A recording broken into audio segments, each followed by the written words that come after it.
Seigneur Dieu notre Père, nous te sommes reconnaissants de ce moment de sabbat que tu nous permets de vivre ensemble grâce à ces moyens techniques.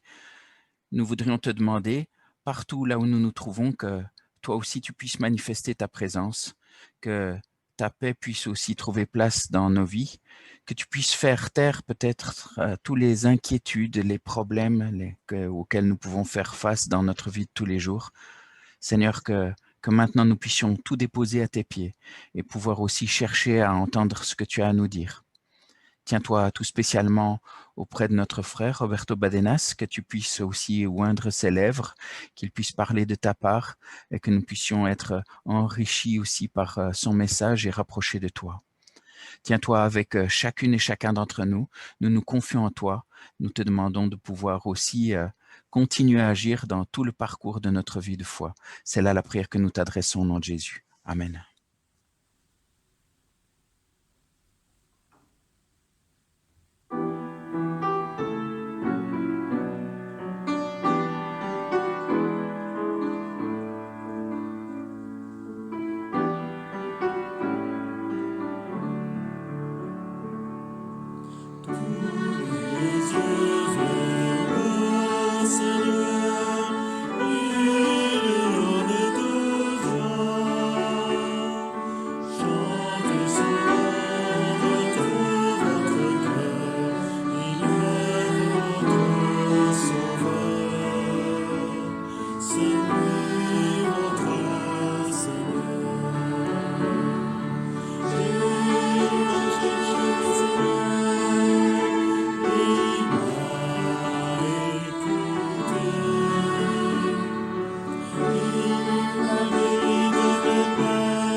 C'est pour moi une joie de pouvoir partager avec vous ici depuis mon confinement, le confinement méditerranéen.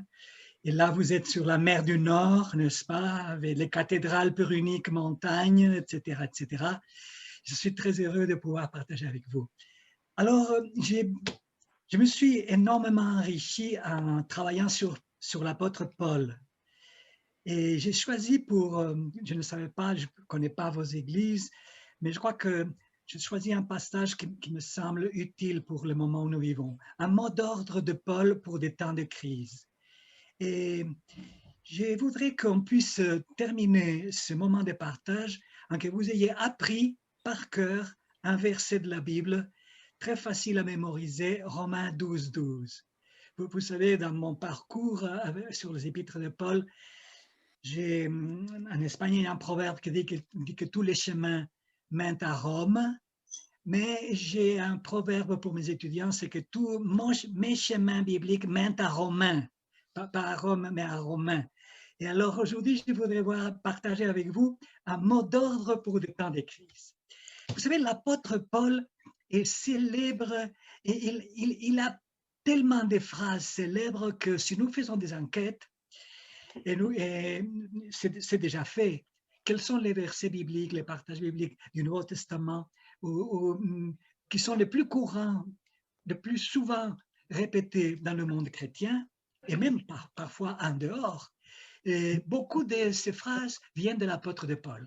Le corps est le temple du Saint-Esprit. Il vaut mieux se marier que de brûler. Voilà. Le juste vivra par la foi. Ça, c'est des millions de fois qu'on répète cette phrase. Nous ne sommes pas sous la loi, mais sous la grâce. Vous êtes d'accord? Je peux tout en celui qui me rend fort. Voyez-vous, c'est des phrases que Paul a su formuler avec cette sagesse énorme pour moi qui suis un apprenti d'écrivain. Je m'émerveille devant cet auteur qui, en quelques peu de mots, peut résumer toute une philosophie de la vie. Que le soleil ne se couche pas sur votre colère.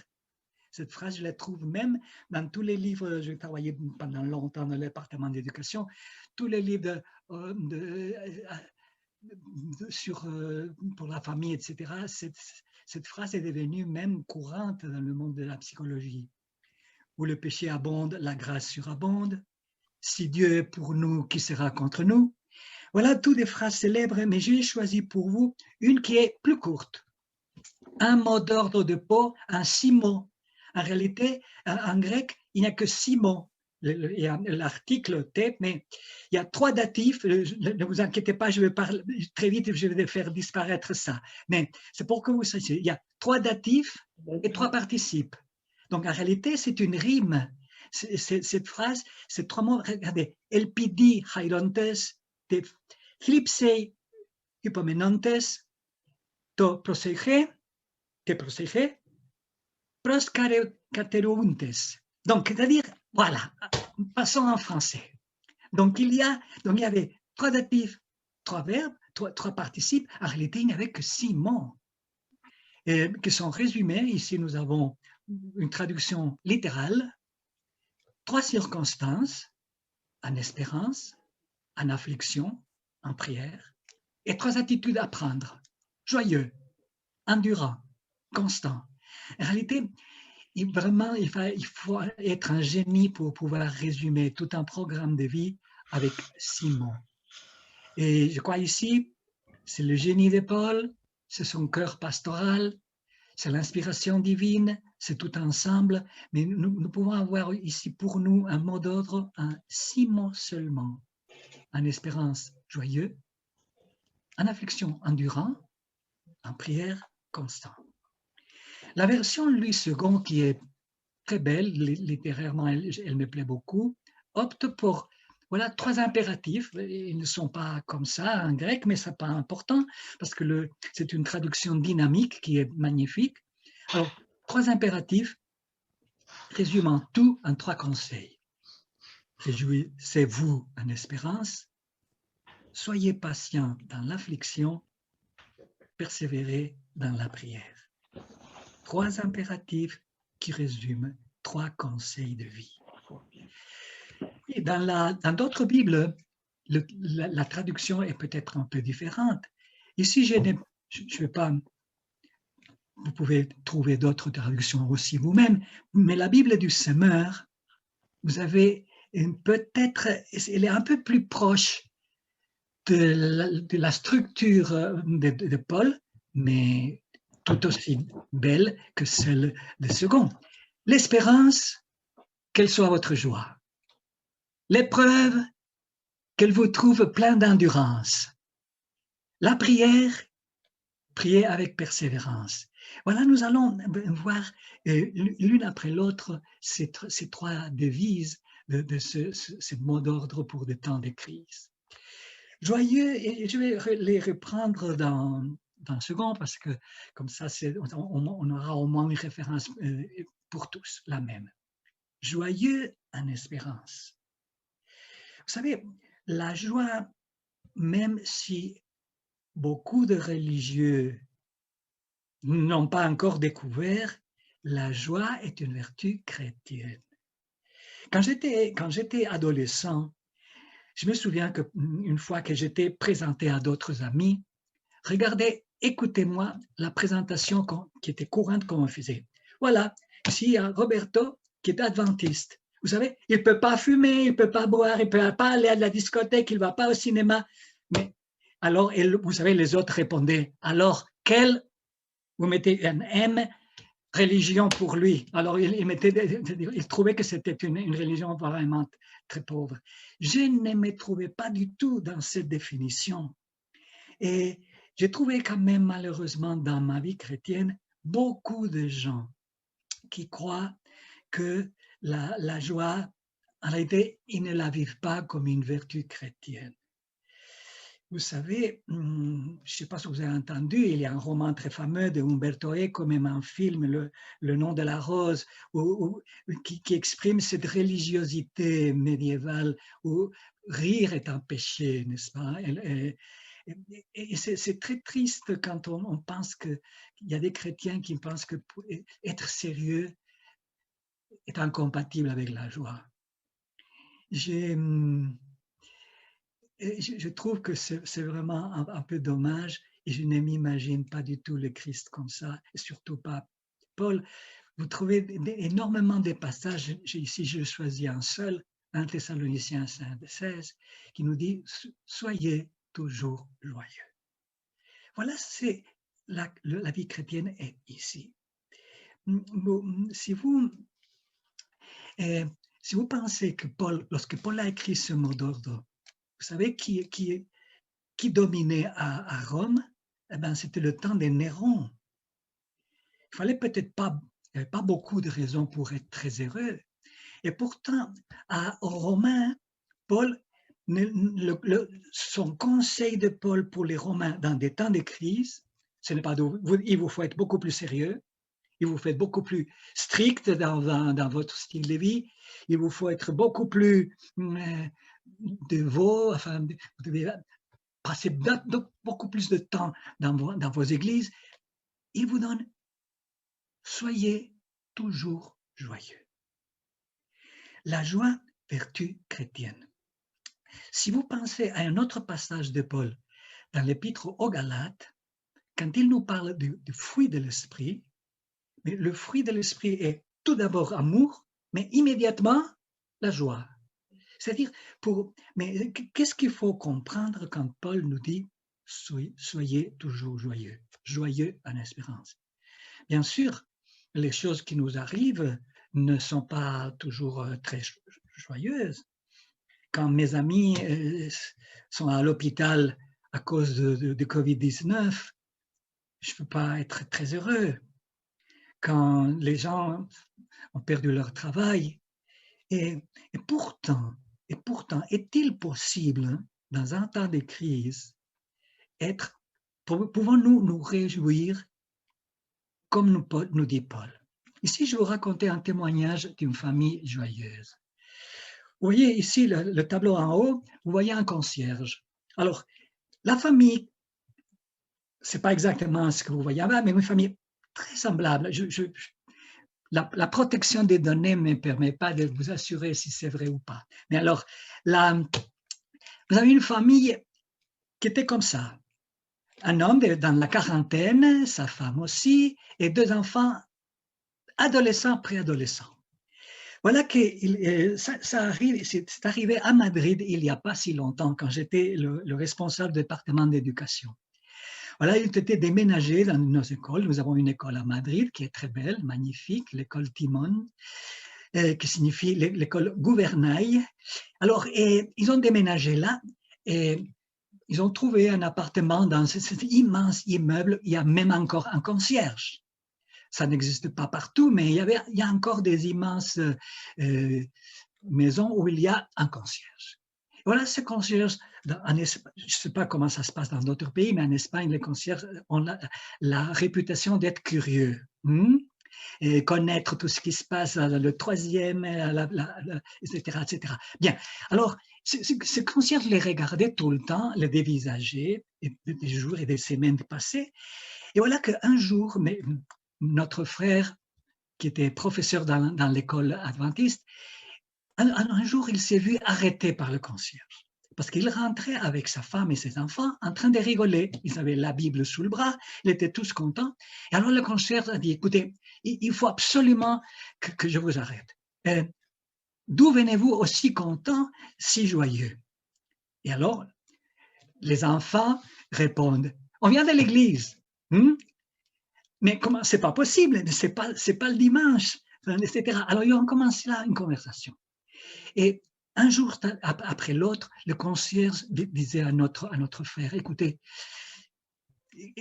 ce n'est pas croyable pour moi, j'ai aussi des enfants adolescents, j'aimerais être joyeux comme vous, j'aimerais que ma famille soit heureuse comme vous. Et c'est comme ça qu'ils ont commencé à parler, à faire amitié.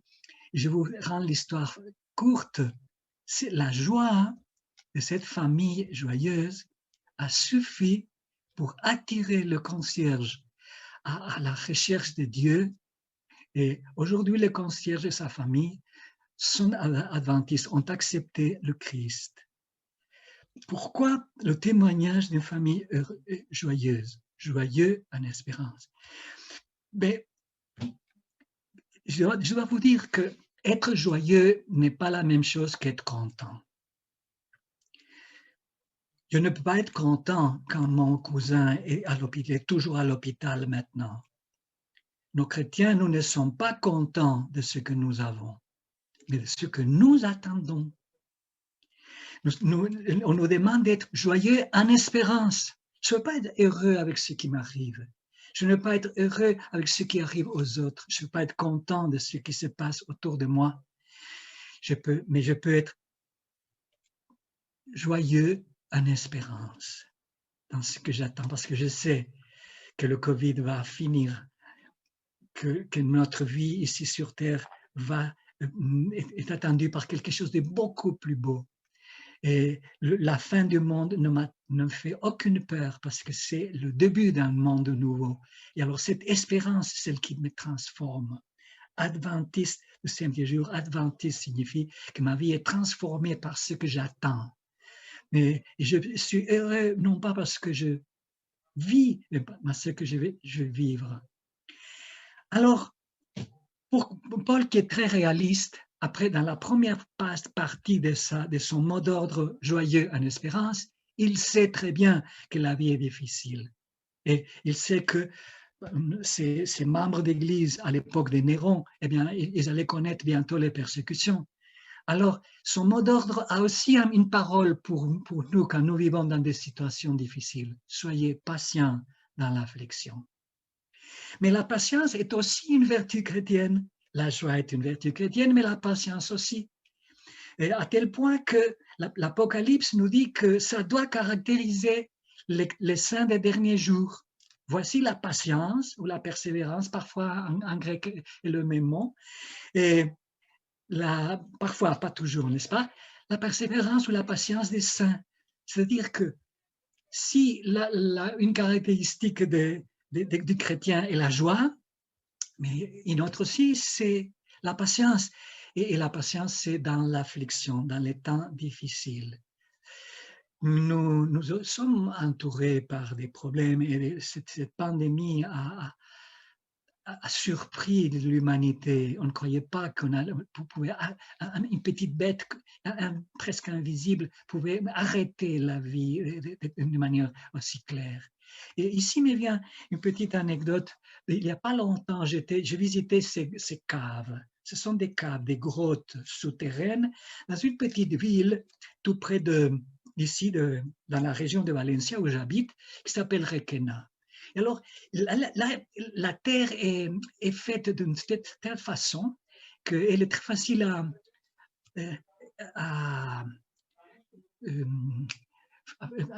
les câbles sont faciles à couper dans une pierre qui est pas très dure.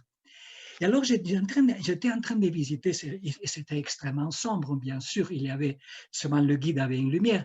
Et à un moment donné, le guide a éteint la lumière. Il a éteint la lumière, on s'est trouvé dans une obscurité absolument totale parce que c'est beaucoup de mètres sous terre. Et alors, il y avait une fille à côté de nous, elle avait 7 ou 8 ans, qui accompagnait un petit garçon qui avait peut-être 4 ou 5. Et alors, avec ces lumières arrêtées soudaines, l'enfant s'est mis à pleurnicher. Et alors, la fillette lui a dit, « Ne pleure pas, petit imbécile. » Et alors, elle a dit en espagnol, « El Señor sabe encender la luz. » Le Seigneur, en espagnol, monsieur et le Seigneur, c'est le même mot. Alors, monsieur sait allumer la lumière.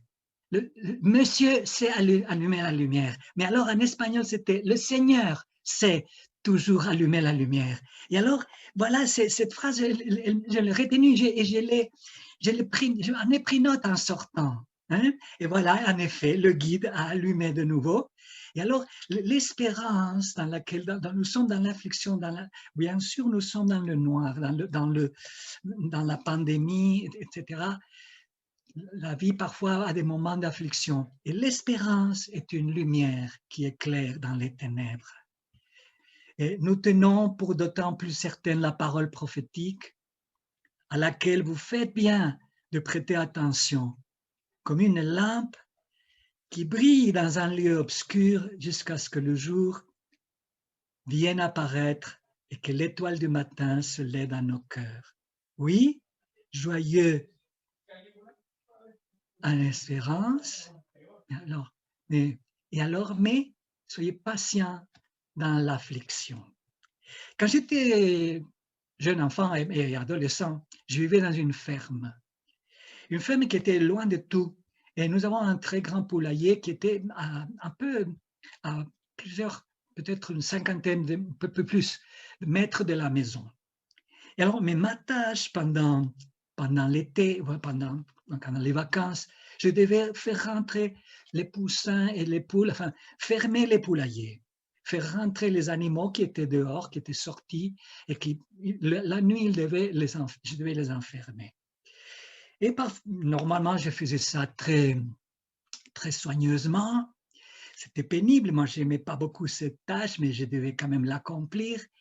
Et voilà que parfois, si j'avais oublié de fermer les poulaillers et qu'il faisait nuit, quelle horreur, parce que je devais me rendre, et il y avait à côté d'un petit ruisseau où je suis tombé plusieurs fois dedans. Alors, il fallait parce qu'il n'y avait pas de lumière et je n'avais pas de lampe, je n'avais rien. Et je devais me dépêcher parce que je ne voulais pas que mes parents apprennent que je n'avais pas enfermé, j'avais pas fermé les poulaillers. Mais je me souviens un jour où j'étais désespéré. Je dis, oh mais quelle horreur, je vais tomber dans la rivière. Et voilà que c'était plein de lucioles. Elles s'étaient étalées sur le bord, sur des plantes qui étaient au bord du ruisseau. Et bien sûr, elles ne dissipaient pas l'obscurité, mais elles guidaient ma route. Et vous ne savez pas quelle joie pour moi pouvoir voir ces petites lumières. Et pourtant, la lumière des lucioles, c'est insignifiant, mais il suffit une petite lumière pour allumer le chemin, pour garder la patience dans un monde d'affliction. Et nous arrivons à la fin de notre mot d'ordre. Prier alors et prier sans cesse. La prière aussi est une vertu chrétienne. La joie en est une, la patience est une autre, mais la prière encore. 1 Thessaloniciens 5, 17. Et là, c'est intéressant, que quand je parle de la prière, je ne parle pas d'une formule, je ne parle pas d'une phrase, je parle d'une attitude. Prier, c'est ouvrir à Dieu son cœur qu'on le ferait à son ami. Oh mon Dieu, regarde, je me souviens quand j'étais enfant, je suis la seule, j'ai peur de tomber dans la rigole. Alors, aide-moi. Non pas que la prière soit nécessaire pour instruire Dieu de ce qui nous concerne, mais elle nous met à même de le recevoir. La prière ne fait pas descendre Dieu jusqu'à nous, elle nous élève jusqu'à lui. Et alors, persévérer dans la prière, c'est la troisième partie de notre triplet, de notre mot d'ordre. La persévérance dans la prière est une autre condition de l'exaucement. Je vous invite à lire ce chapitre de la meilleure chemin. Il faut prier sans cesse pour croître dans la foi. Persévérer dans la prière, dit notre mot d'ordre, Romains 12, Colossiens 4:2. La prière constante est une union ininterrompue de l'âme avec le Seigneur, de sorte que la vie de Dieu nous est communiquée. Persévérer dans la prière. Et ici, je vous raconte une dernière anecdote. J'avais un ami qui s'appelait Francisco, qui était une âme troublée. Et à chaque fois, moi, à cette époque-là, je travaillais déjà à Berne, je vivais à Berne. Je rentrais pour les vacances, je rentrais en Espagne. Et cet homme, à chaque fois que je rentrais, il voulait me voir, il voulait parler. Je ne sais pas si j'ai la foi, je crois que j'ai perdu la foi. Est-ce que je ne sais pas si je crois ou je ne crois pas. Alors, c'était une âme troublée, difficile. Pour moi, je vous l'avoue franchement, pour moi, c'était agaçant. Je l'aimais beaucoup, il était très gentil, mais c'est comme s'il n'y avait aucun progrès. Tout ce que je lui disais une fois, ça revenait toujours sur la même chose. Est-ce que je ne sais pas si j'ai la foi? Est-ce que j'ai la foi suffisante pour être sauvé? Alors, c'était terrible. Et voilà, un jour, j'ai honte de le dire, mais je lui ai dit, écoute, parce qu'elle me disait, je prie toujours pour que Dieu me donne la foi, il ne me la donne pas. Bon, alors je lui ai dit, alors arrête de lui demander la foi, il demande-lui plutôt la paix. Parce que si tu lui demandes la paix, si tu as la paix, tu sauras si tu l'as. Et c'était pour moi une manière de m'en débarrasser. Vraiment, j'ai honte aujourd'hui de vous le dire. Et alors, mais il a pris ça au sérieux, très bien. Il dit, oui, bon, je vais essayer. Et voyez-vous, il me téléphone un jour, plusieurs jours après, à Berne, et il me dit, écoute, tu sais, tu m'as donné le meilleur conseil de ma vie. Je dis, mais je ne peux pas le croire. Il me dit, si, parce que tu m'as demandé de demander la paix. Alors, j'ai demandé la paix et il me l'a donnée. J'ai la paix dans le cœur. Alors, je n'ai plus peur de rien. Il était très malade. Hein. Il souffrait un grave cancer et sa situation s'était détériorée très rapidement. Il était de plus en plus. Mais il me dit, mais j'ai la paix. J'ai la paix et c'est magnifique. Et grâce à toi, j'ai vraiment cette paix. Mais je dis, non, pas du tout. Pas grâce à moi, c'est malgré moi que tu as la paix. Alors, un jour, je devais rentrer, j'avais quelque chose à faire en Espagne et je devais passer à Barcelone. Et voilà que mon avion j'avais 5 heures de temps. Et alors, je suis allé le voir à l'hôpital. Il était à l'hôpital, il était dans son lit de mort. Et quand je suis allé le voir, il était rayonnant. Il avait la joie, il était heureux comme tout. Je le vis tellement beau. Et il dit, mais écoute, c'est magnifique, cette expérience d'hôpital est pour moi une merveille. Tu vois les livres que tu as en bas, il avait commandé une boîte avec, je crois qu'il y avait 50 livres de mon livre Rencontre avec le Christ, et je les ai distribués à les infirmières, les gens qui m'apportent la nourriture, les médecins, il avait tout fait. Et je suis tellement content que tu sois venu me voir. Parce qu'il me disait, écoute, il m'avait dit toujours, tu dois faire mon enterrement. Tu dois faire mon enterrement parce que mon fils ne va plus à l'église, mais il dirait que il accepterait que tu sois le seul pasteur qui fasse son enterrement. Je dis, écoute, je suis parfois en Bulgarie, parfois je suis aux îles de la Madère, j'ai 22 pays à visiter. Et alors, non, mais tu le feras. Alors, ce jour, il m'a dit, ah, je suis tellement content que tu es venu me voir, je vais appeler mon médecin. Alors, il appelle son médecin et pour me présenter, voilà, c'était un oncologue. Et alors, cet oncologiste lui a demandé un jour, et il m'a demandé, oui, il m'a présenté son aumônière. L'aumônier, c'était une nonne catholique, une jeune dame. Il appelle pour qu'elle vienne. Et la nonne dit, écoutez, cet homme, Francisco, moi, je suis là pour encourager les malades, je suis pour leur donner un peu d'espoir et de joie. Et voilà que lui, c'est lui qui m'encourage. Il me donne des études bibliques. Il m'a donné toute une série d'études bibliques. Et il est tellement heureux, il a la paix. C'est magnifique. Je ne sais pas. Je viens toujours le consulter pour pouvoir savoir ce que j'ai fait avec d'autres malades. C'était incroyable, cette dame était et j'ai beaucoup apprécié votre livre. Et alors il appelle son oncologiste.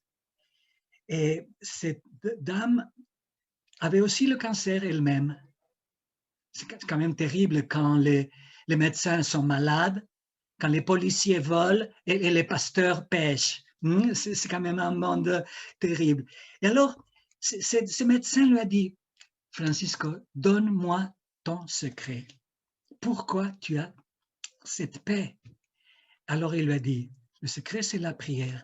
Alors il dit, s'il te plaît, écris-moi la prière, écris-moi cette prière. Et alors il dit, non, mais c'est une attitude. Et alors voilà, il a donné son témoignage. Et j'étais tellement content de voir cet homme heureux que bon, je l'ai quitté. Et le surlendemain, il était décédé. Et j'ai fait son enterrement.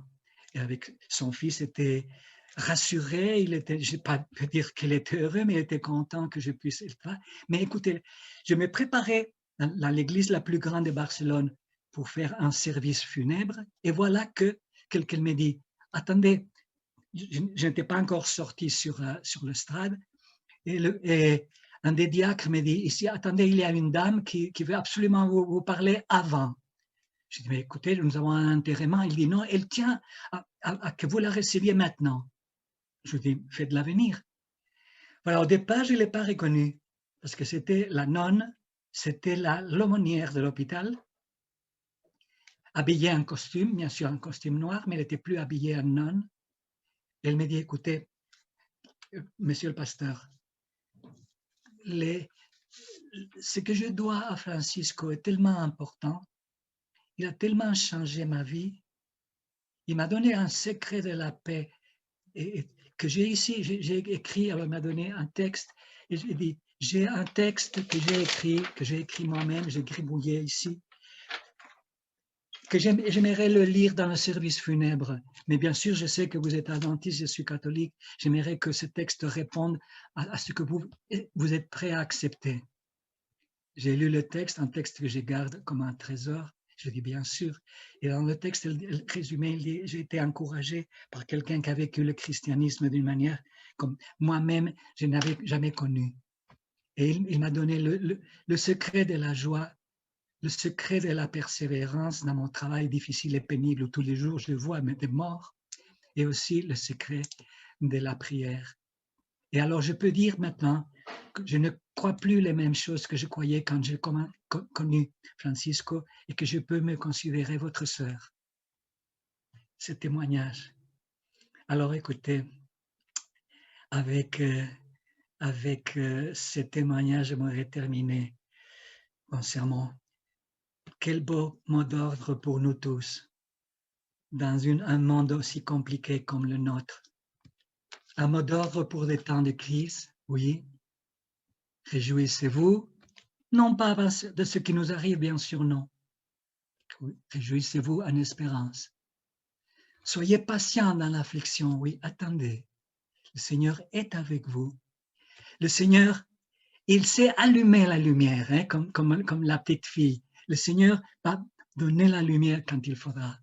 Persévérer dans la prière et vous trouverez la paix comme mon ami, mon frère Francisco. Je vous souhaite beaucoup de bénédictions. Que Dieu vous garde dans vos temps difficiles, et je prie que le Seigneur puisse garder dans votre cœur ce mot d'ordre pour que vous puissiez le vivre dans la joie, dans tous les temps difficiles, jusqu'à ce qu'il revienne. Amen.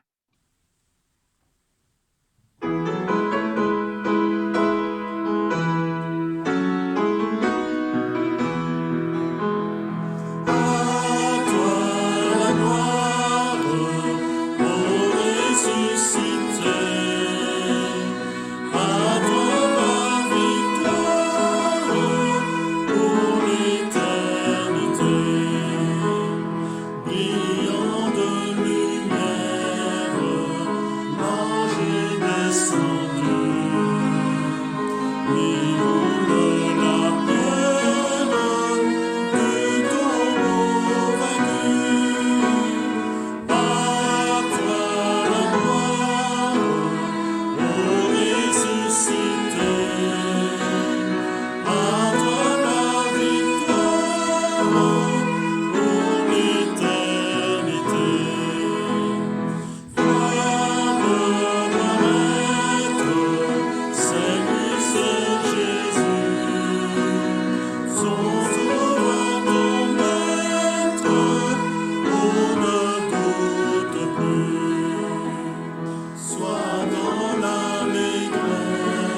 Merci, Père éternel, pour ce moment béni. Merci pour cette réunion à laquelle tu nous convies chaque sabbat. Et Seigneur, nous la vivons avec toi, avec des frères, avec des sœurs. Mais nous savons que nous sommes aussi en présence de tes anges. Et nous te disons merci, Seigneur, pour tout cela. Tu as préparé ton fils, Roberto, pour qu'il puisse être une source de bénédiction aussi, un outil dans ta main, un encouragement avec ces mots de Paul, qui nous rappellent aussi l'importance, Seigneur, de cultiver cette joie au quotidien, malgré les défis qui sont les nôtres, malgré les crises que nous devons traverser, les difficultés, mais une joie en sachant, Seigneur, ce que tu nous réserves, ce que tu as préparé pour nous et qui va bientôt arriver. Seigneur, aide-nous à persévérer, aide-nous à patienter, mais aide-nous aussi à être une joie pour les personnes qui nous entourent. C'est notre prière par les mérites, par l'exemple, par ce modèle de Jésus-Christ. Amen.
Vous invitons à recevoir aussi la bénédiction et nous invitons pour cela notre frère Roberto Badenas à prier pour nous. Que l'Éternel te bénisse et qu'il te garde. Que l'Éternel fasse luire sa face sur toi et qu'il t'accorde sa grâce. Que l'Éternel tourne sa face vers toi et qu'il te donne la paix. Amen. Amen. Amen. Dieu vous bénisse.